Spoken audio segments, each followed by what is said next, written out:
Натрупана, партизирана, неефикасна.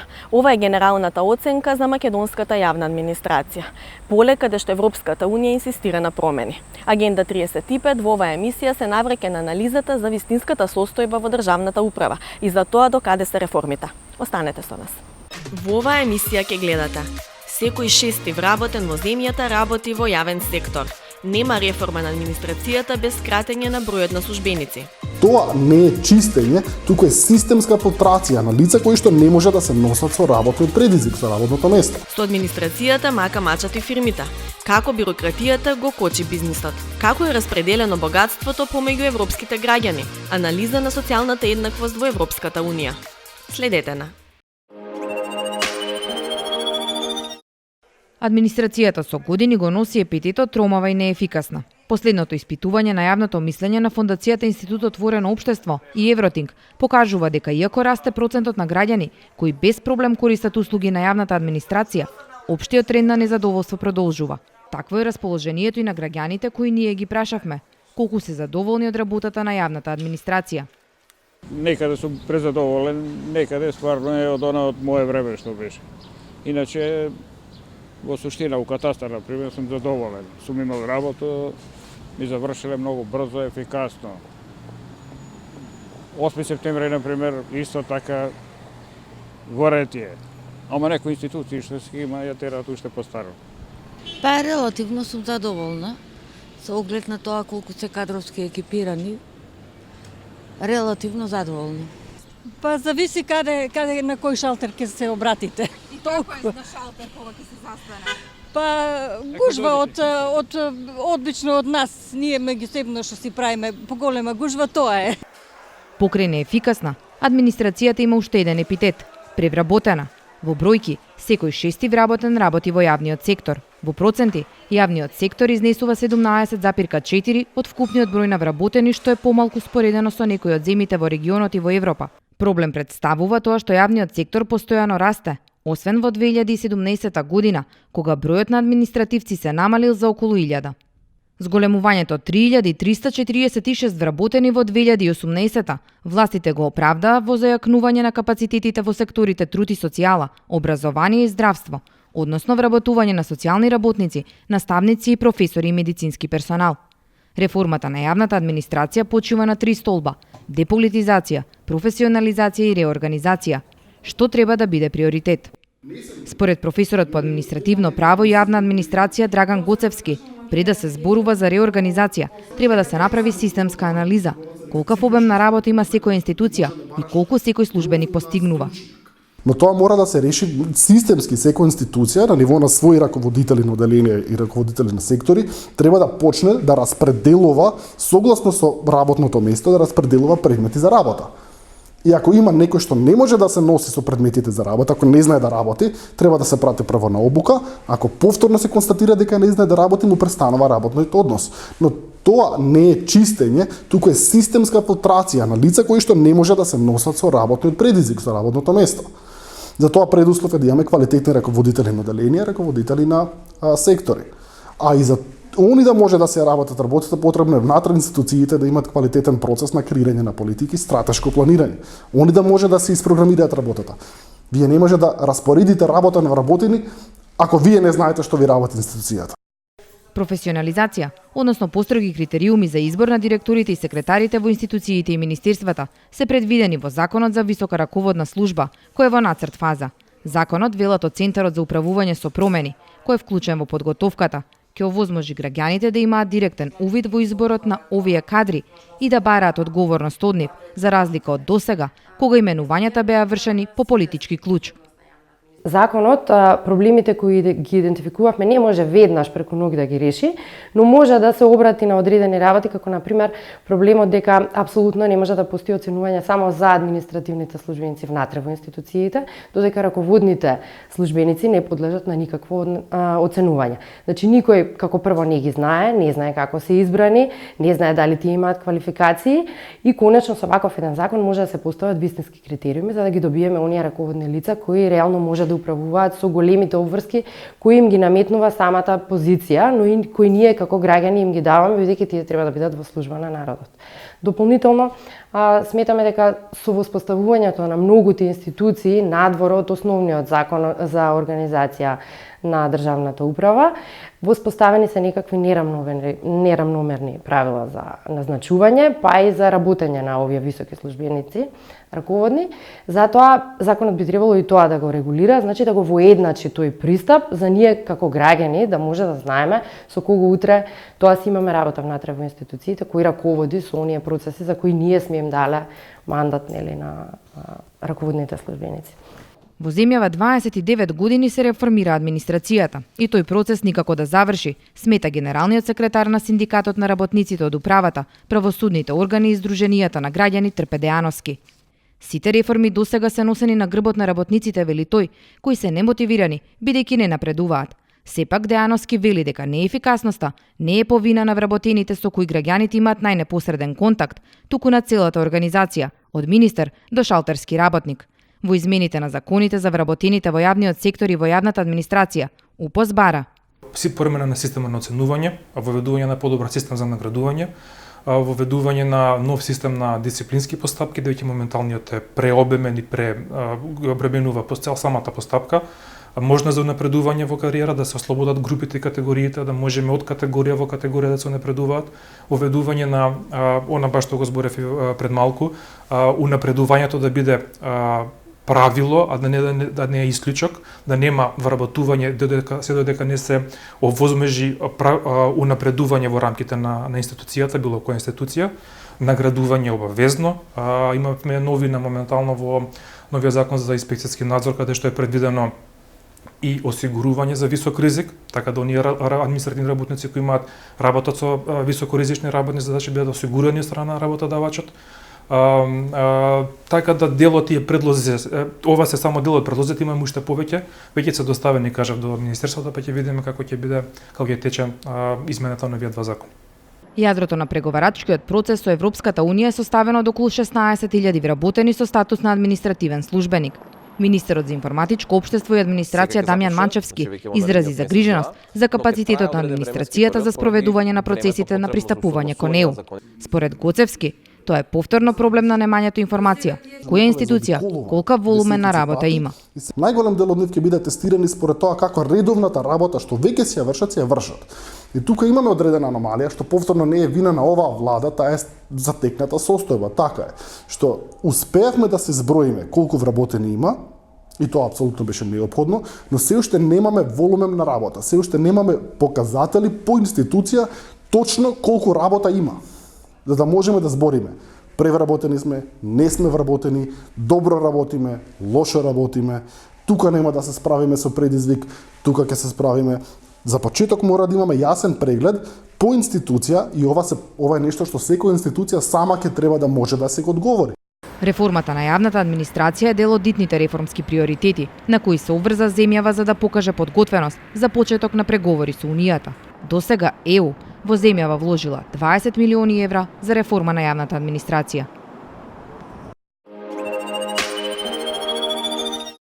Ефикасна и брза јавна администрација е еден од главните предуслови за добра бизнис клима.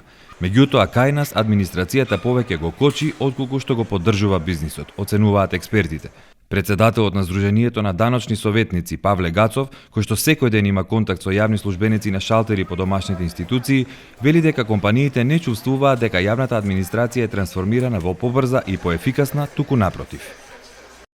За бизнисот е од земањето на време е скапоцена работа, значи времето е најскапата работа, а јавната администрација буквално не ја засега тоа и секој контакт го потврдува тој став. Именно бавните пристапувања на било каква форма на одобрување.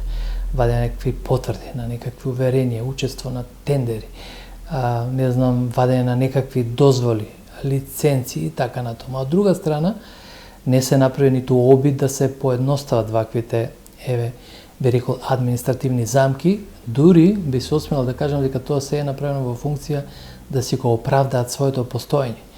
Многу од тие документи, потврди, лиценци и така натаму буквално се непотребни. Никој не се впуштил поединечно да ги анализира што носат како бенефит и дали е само мотив земањето на пари или оправдувањето на некакво работно место за некој што го стекнал врз некакви своји измислени права, да кажам условно. Гацов вели дека последните години направени се некои чекори во насока на полесно добивање на услуги од јавниот сектор, главно преку воведување на електронски решенија, но се уште недоволно за да се избегне бирократијата. Реформите што ги очекува бизнис секторот од јавната администрација се токму преку дигитализација да се олесни пристапот на граѓаните и фирмите до потребните информации или документи. Иницијален критериум за подобрување стојбите е да се скрати времето од доаѓањето до шалтер, може шалтер да биде дигитален, до времето на враќање со издавање на некаква потврда или одбивање на кратко кишто ако не ги исполнуваме условите. Мислам дека демодевајќи физичкото кореспонденцијата со администрација во смисла давате барање па ви враќаат со нешто соодветно. Дигитализацијата е се некој нон за подобрување на ова состојба, ние очекуваме тоа секаде во сите форми да се прави, да се заборавя дека ако на неколку места треба да се помине за една потврда, дека тоа треба бизнисот да го направи, едноставно на еден шалтер, и од таму да се интероперабилно, како што зборува дека меѓу себе ќе комуницираат установите, тоа не го прават, за жал, најголем дел од нив не го прават. Значи, очекуваме ние да се појавиме, да поднесеме и врз основа на нивната комуникација да се вратат со соодветно одобрување. Бирократијата, освен што одзема време, го чини бизнисот и по други основи.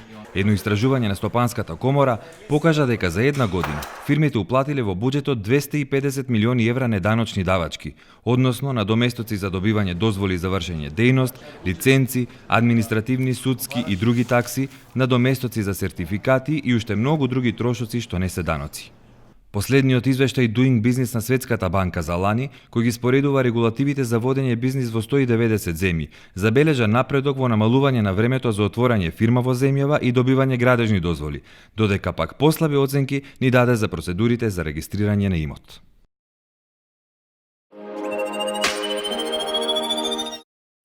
Министре Манчевски, добро вечер. Благодарам што сте дел од нашата емисија. Вашето поле на работа, значи реформите на јавната администрација, е едно од 4 каде што Европската унија инсистира на реформи за добивање на датум за преговори во јуни. До каде се работите и дали сте вие задоволен од начинот на кој што се спроведуваат овие реформи? Па не само заради Европската унија, ние пред се тоа конечно мораме да го направиме заради нашите граѓани. Имаме голем број на системски проблеми во делот на администрацијата и ќе морам да го одвојам и јавниот сектор. Ние често како политичари, тука не се исклучувам ни сами од себе, во делот на нашите обраќања кон јавноста зборуваме за администрацијата, а всушност се работи кога зборуваме за администрација една многу помала група на луѓе вработени во јавниот сектор, кои што се во органите на државна управа. Тоа се институциите на централната власт. И ова бројка на луѓе е релативно мала. Значи во органи на државна управа ние имаме едва и 15-16 хиляди луѓе. Само во министерствата работат околу 4000 луѓе. Остатокот е јавниот сектор, здравство, труд и социјала, образование и така натака. Граѓаните факт е дека бараат тука многу поголема ефикасност и поголем квалитет во услугите што ги добиваат од администрацијата. Ефикасност се бари од државната управа, не само зборувам за сите. Од јавниот сектор. Апсолутно зборувам за сите. Значи се бара, граѓаните бараат многу подобри услуги и бараат поголема ефикасност. Тоа е тоа, крајниот резултат на реформата на администрацијата треба да го даде ова. Јас помалку и се да кажам лично фрустрирам кога зборуваме за реформа на администрацијата, зборуваат за законите, за процесите и процедурите, а не го гледаме од аспект на корисникот на услугата, на граѓанинот. Како на човек што оди во институција и бара одредена услуга, да му ја направиме полесна, поефективна, поевтина, побрза. И затоа тука во делот, можеби тоа е моја професионална деформација, дигитализацијата на институциите ја гледам како главната алатка и тоа е еден од 4 столба во стратегијата за реформа на јавната администрација. Да, вие секогаш прво ја споменувате дигитализацијата, А јавноста последна е спомнува. А јавноста последна, да Меѓутоа имате факт е дека тука денеска распон. се што правиме, начинот на кој што живееме ни е сменет. Ние правиме преку телефонот, преку мобилниот уред.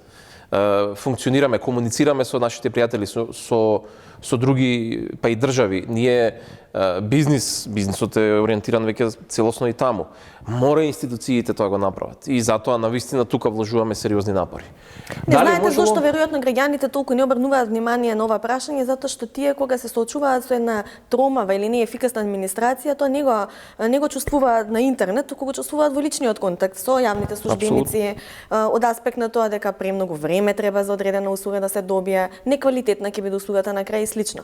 Значи сепак мора да разберете дека дигитализацијата е еден аспект, а дека енергијата ќе мора да се насочи во реформирање на овие тет-а-тет средби со граѓаните. Напротив, токму дигитализацијата е таа што ќе го ограничи допирот на граѓанинот со било кој во службата. И токму тоа, ја го велам, не само дека ќе ги направи услугите побрзи, поефикасни, подобри, го ограничува и можности за корупција. Човечкиот фактор ќе биде сведен на некој минимум. Апсолутно, на минимум. Нормално, преку ноќ не може. Ама ние почнуваме масовни операции на дигитализација оваа година. Сега сме во финална фаза на инсталација на опремата и софтверот за регистарот на население и тој брзо ќе биде функционален.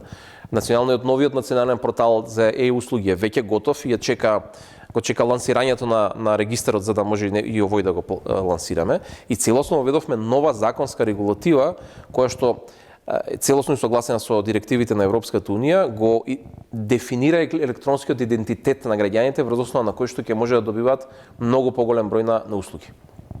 Да се вратаме сепак на вашето и оригинално прашање. Дали можело повеќе? Да, апсолутно можело повеќе. И очекувањата на граѓаните се секогаш поголеми, треба да бидат поголеми. Покрај овој дел, што кажам дека може повеќе ми лежи на срце дигитализацијата, паралелно работиме на други големи проекти со поддршка на Европската унија, кои што треба на крајот на оваа година пред се на граѓаните да им покажат видлива разлика во функционирањето на институциите. Една од тие големи масовни операции, кои што не се направила 3 децени назад во Северна Македонија, е целосната реорганизација и оптимизација, таа го нарекуваме, на институциите на системот. Да, две од клучните забелешки на Европската унија се прво кратење на институции кои што се корисници на буџетски средства или од прв ред, а втората е воспоставување на оној мерит систем. Па можете и за двете да објасните, значи кога конечно ќе го имаме оптималниот број на институции кои што ќе бидат финансирани од буџетот, а во услуга на граѓаните. Значи овој проект го спроведуваме со сериозна поддршка на Сигма и на Европската унија. Ние новиот закон за организација на органите на државна управа ќе го презентираме во јавноста сега во јуни и тоа фактички ќе го отцрта контурите на новата поставеност на системот. Измените на овој закон ќе значат, ова е генералниот закон, ќе значат дека ќе треба да се направи усогласување на стотици други закони кои што ја регулираат работата на поедини институции. Така што ние велиме, овој процес сега ќе започне, значи веќе во наредниот месец-два, но ќе трае одреден временски период поради времето потребно за усогласување на законите, напишување на овие закони и носење во собранието. Затоа кажуваме, видливи некои резултати за граѓаните крајот на 2019, почетокот на 2020 година, која веќе ќе можеме и реално, физички да ги видиме измените во системот. И тоа е уште еден аспект. Да не заборавиме и на делот дека влегуваме и веќе го предложивме во јавноста и новиот закон за висока раководна служба, тој е веќе објавен повеќе од еден месец на ЕНЕР, кој што го дефинира начинот на избор на директорите и раководителите на институциите. Нешто што до сега исто така никогаш не е направено во држава. Овој еден, јас го нарекувам па и револуционерен пристап и систем, затоа што особено во регионов, па и во Источна Европа, ваква работа нема. Значи се формира независна комисија по принципот на Државната комисија спречување корупција, така ќе се избира, која што фактички ќе спроведува постапката за избор на директори било каде. Нема да ги на крајот ќе се бидат назначени од страна на владата или министерот, но откако независна комисија, во која што ќе учествува и опозиција и надворешни, значи експерти не само од институциите, ќе изврши целосен процес на евалуација на кандидатот за било кое директорско место и на тој што ја носи одлуката ќе му даде листа од тројца најдобри кандидати. Ние како политичари единствено ќе може да бираме од тие тројца. Има ситуации и институции каде што условите да се стане директор на одредена институција се пониски отколку се биде, не знам, раководител на оделение во таа институција. Од 128, пазете, институции на, односно органи на државна управа кои што функционира централната власт, само 62 институции се формирани согласно законот за организација на органите на државна управа. Да, другите се со други закони кои што веројатно се предмет на партиски приказни или интереси. Во различно време, различни луѓе, различни институции, мене ако ме прашате кој како му текнало, формирал институции. И тоа е оној хаос. Ама знаете, господине Манчевски, токму ова што го зборувате го докажува на некој начин хаосот во јавната администрација. Ние особено преку Капитал долги години ја следиме оваа тема и знаеме колку власти бегале од реформата на јавната администрација затоа што политички воопшто не е привлечна. И сега кога доаѓаме до оваа тема, може да се признае дека да, стратегијата, односот кон стратегијата и слично, и особено патот кон Европската унија кој што инсистира на овие промени, сега е присутен, меѓутоа повторно е впечатокот дека некако недостасува на политичка храброст да се направат клучните аспекти, клучните промени од аспект на отпуштање на вработени, оние кои што се непотребни, и кратење на институции. Мислите ли дека ќе има политичка храброст за ова да се направи? Реорганизацијата и оптимизацијата што зборевме претходно значи кратење на институциите. Мислам да зборуваме со обичен јазик за да бидеме свесни дека реформа на јавната администрација без вакви чекори нема да биде можна. Реорганизација и оптимизација со други зборови, состема сте во право, значи кратење на бројот на институции. Тоа е тоа. И нели рековме, не треба воопшто да имаме сомнеш. Како партиите сега гледаат на ова, затоа што тоа ќе значи помалку вработување по партиска линија, помалку можност отворени места. Ние не влеговме во ова како мио сами.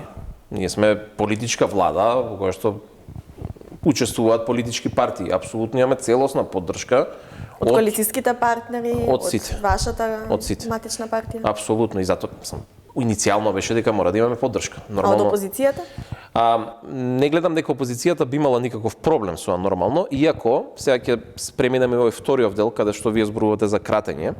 Јас во тој дел малце ќе објаснам подоцна како планираме да го изведеме. Концептот целиот од како ќе биде готов за да може да се презентира во јавноста, ние ќе придеме и кон опозицијата.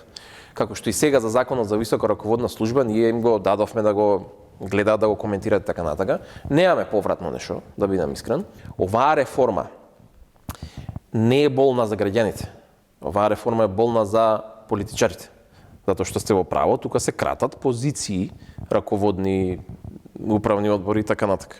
Но оваа влада е цврсто решена, сме почнале, нема враќање назад, значи не постојат никакви дилеми. Ние прво сме одлучиле дека ова ќе го правиме, па сега тоа го пресликуваме во законски одредби.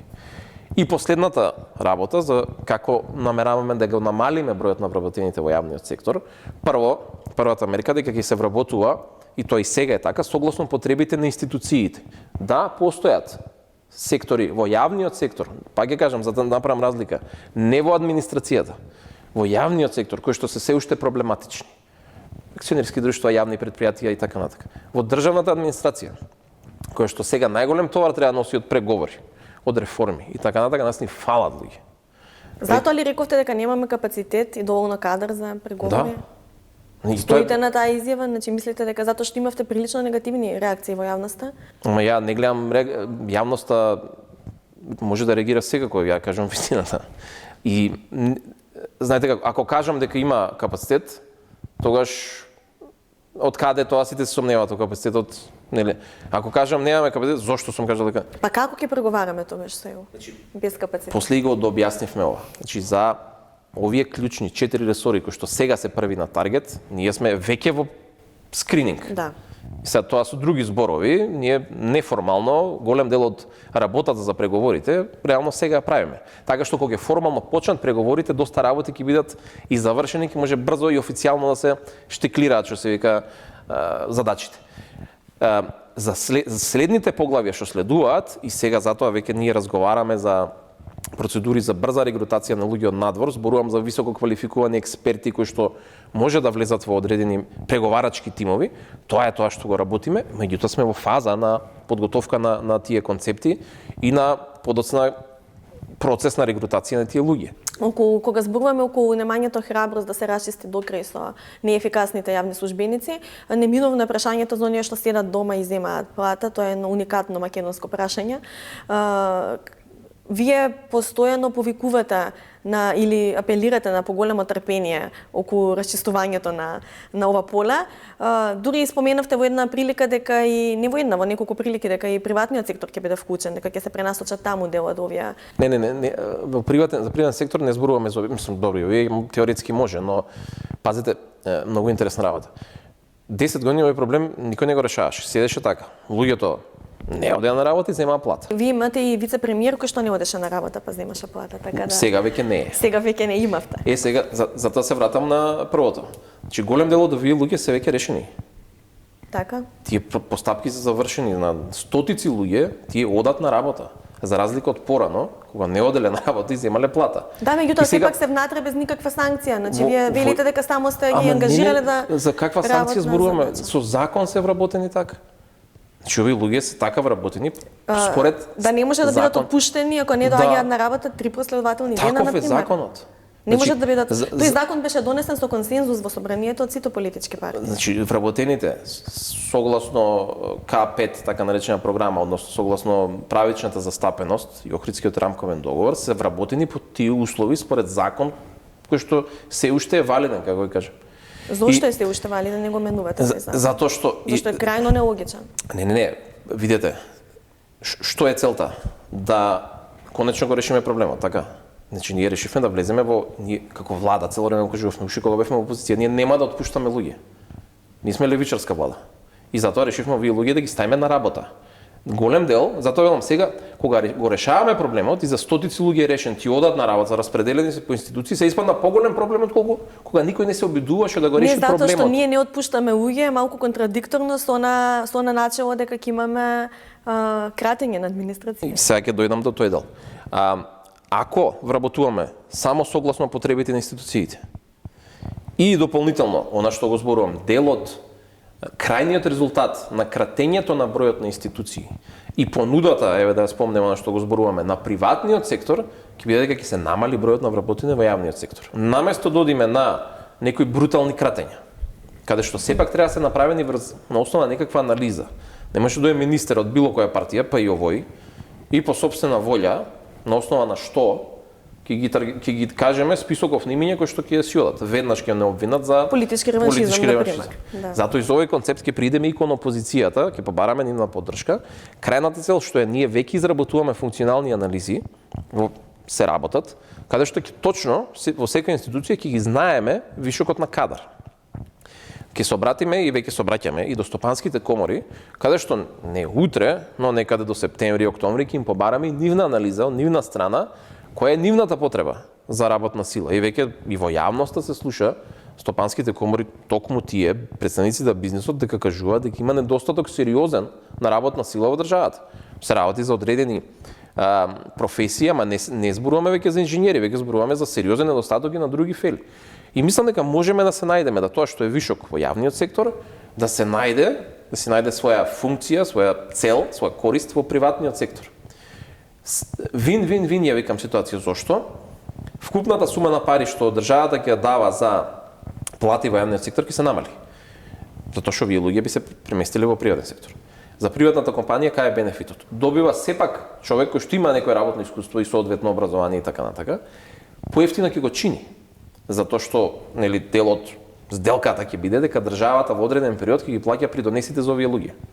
Ќе имаат и обврска дека ќе мора да им даваат одредена плата согласно нашите политики за зголемување на платите генерално во државата. Повторно доаѓам на нашите левичарски политики. И позитивна вин ситуација за самиот граѓанин вработен, кој што ќе најде наместо одредена несигурност на работното место во јавниот сектор, се наоѓа целосно искористен во некоја приватна компанија каде што ќе има и соодветен дури можеби поголем финансиски надоместок отколку што тоа може да му го даде јавниот сектор. Нема гаранција дека ова ќе успее. Да, меѓутоа е ваша идеја што треба да се За да ова успее треба сите да се потрудиме и да сме искрени во процесот. Многу се амбициозни сите овие планови што ги зборувате, затоа што 3 децении воопшто не е инвестирано во реформата на јавната администрација или многу малку. И сега некако, како што се доближува датумот до почетокот на преговори со Европската унија, се чини дека се трудиме се наеднаш да решиме, но вистина тоа тешко се прави. Какви се сигналите од Брисел? Еве го јуни е блиску, во полето во кое што сте вие одговорен, што велат од Европската унија? Дали од лани до годинава, од тој јуни лани до сега, има напредок и може да се рече дека ова поле ќе биде штикрирано со позитивен знак? Имаме редовни состаноци на тема реформа на јавната администрација. Ако се сеќавате лани во извештајот на Европската комисија, после долги години прв пат беше констатиран добар напредок во реформата на јавната администрација. Порано формулацијата била делумен напредок. Јас очекувам дека и оваа година ќе го задржиме истиот тренд, истата квалификација, истите резултати. Дури во некои делови, далеко од тоа дека сме идеални, но за дел од реформите е потребно од време, како што сами кажавте, тоа се 3 деценијски проблеми кои што конечно некој се решил да ги решава. Преку ноќ, за жал, не може. Но и самата Европска комисија за дел од овие реформи бара повеќе време, за да се што правиме треба да го аргументираме, да го докажеме и анализираме дека тоа што сакаме да го направиме навистина има подкрепа, е така. Ви благодарам многу за интервјуто. Благодарам на поканата. 20% од најбогатите граѓани во Европската унија заработиле 5 пати повеќе пари отколку 20% од најсиромашните граѓани, покажуваат последните податоци на Статистичката агенција на Европската унија за начинот на кој приходите и богатството се распределени во државите членки. Овој сооднос кој што покажува колкава е нееднаквоста помеѓу граѓаните е наизразен во Бугарија, каде што разликата е над 8 пати, потоа Литванија 7,3, Шпанија 6,6, а најмала е нееднаквоста во Чешка и Словенија, каде што изнесува речиси 3,5 пати, па следуваат Финска, Словачка и Белгија со до 4 пати. Според податоците на Европската статистичка агенција за нашата држава, соодносот меѓу оние 20% луѓе со највисоки и најниски приходи е 6,4. Граѓаните на Европската унија сметаат дека почитувањето на владеењето на правото е важно и забележуваат дека е потребно унапредување на истото во нивната држава, покажува последната анкета на Евробарометар за перцепцијата на граѓаните на ЕУ за владеењето на правото. 86% од испитаниците сметаат дека начелата на владеењето на правото се важни, а 80% дека почитувањето на начелата на владеењето на правото треба да се унапреди во нивната држава. Медиумите и граѓанското општество се сметаат за клучни играчи во обезбедувањето на почитувањето на владеењето на правото. 90% од испитаниците сметаат дека е важно медиумите и новинарите да можат да ја критикуваат владата без ризик од заплашување, а 89% велат дека е важно граѓанското општество да делува слободно и да ја критикува владата без негативни последици. Инаку анкетата на Евробарометар е спроведена во сите 28 држави членки на Европската унија, а во неа биле вклучени 28.000 жители.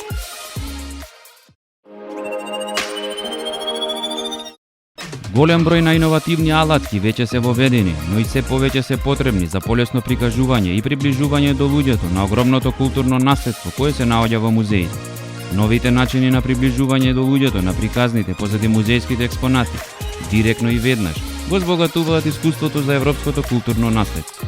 Такви решенија, поддржани со ЕУ фондови, ми доаѓаат од конзорциум на партнери од 6 европски држави. Имено се работи за алатки за интерактивен персонализиран пристап при посета на музеј, каде посетителот на почетокот избира еден од понудените предмети, копија на музејски експонат. Со изборот на предметот, посетителот ја избира и перспективата, односно гледната точка за тематската област.